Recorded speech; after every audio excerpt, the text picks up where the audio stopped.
అయోధ్య రామ్ ఆలయ నిర్మాణం జూన్ 2025 నాటికి పూర్తయ్యేలా ఉంది. ఆలయ నిర్మాణ కమిటీ చైర్మన్ నృపేంద్ర మిశ్రా చెప్పారు. ప్రధాన నిర్మాణం జూన్ 2025 నాటికి పూర్తి అవుతుందని, అయితే కొన్ని ఇతర భాగాలు, వాటిలో ర్యాంపార్ట్స్ మరియు షూ ర్యాక్స్, సెప్టెంబర్ 2025 వరకు పూర్తి అవుతాయని చెప్పారు. ఆలయంలో 85 చిత్రకళలు ఉంటాయి.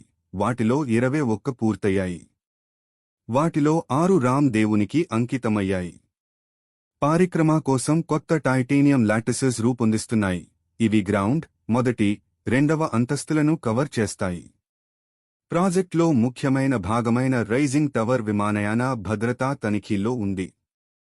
ఆలయానికి 4 గేట్లు ఉంటాయి. అవి అయోధ్యకు చెందిన గౌరవనీయ సెయింట్స్ కి అంకితమవుతాయి. ఆలయ సముదాయం మధ్యలో ఒక పూల్ను నిర్మించడానికి ప్రణాళిక ఉన్నాయి. విగ్రహాల యొక్క చివరి తనిఖీ జనవరి 2025లో జైపూర్లో జరగనుంది.